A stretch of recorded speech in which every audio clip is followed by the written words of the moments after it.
My name is David Joshua Tungle, a safety analytics specialist specializing in aviation safety data analytics, infrastructure, and risk management.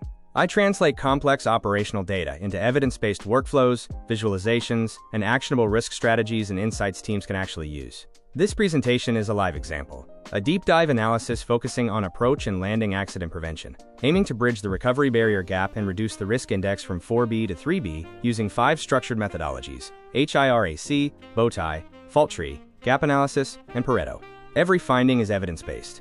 Every action is traceable. Let's get into it. Our hazard identification, risk assessment, and control analysis shows that while prevention barriers are strong, recovery and monitoring controls are weak, leading to a 4B risk. We must replace passive bulletins with mandatory simulator training and flight data monitoring, or FDM, integration. The HIRAC establishes our baseline. Since standard prevention is insufficient, we must shift to active recovery.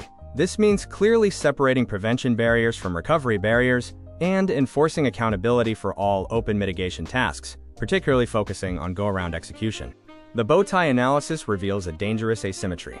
Prevention policies have a high effectiveness rating of 4, but recovery barriers rate only low or moderate.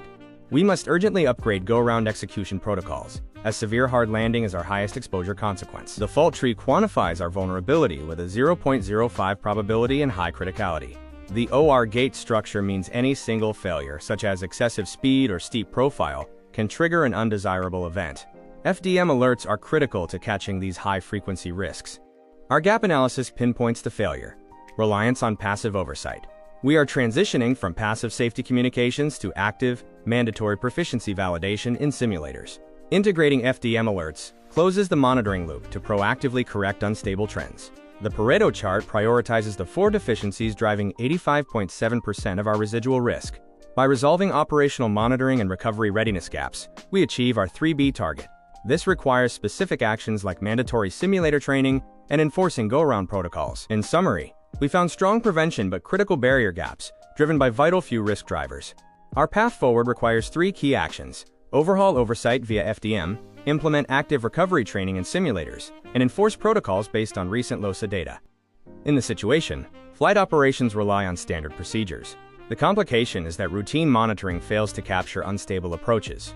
The resolution is to implement mandatory simulator training and FDM integration to drive the risk index from 4B to 3B. Again, I'm David, a safety data architect with 3+ years of transforming complex operational data into decisions that reduce real-world risk. The methodologies showcased throughout this portfolio, using Python, SQL, Tableau, and a 5-tool SMS framework, reflect the same analytical approach I bring to every organization I support. To learn more, connect with me on LinkedIn. Safety doesn't wait, and neither should the conversation. Let's build something safer, together.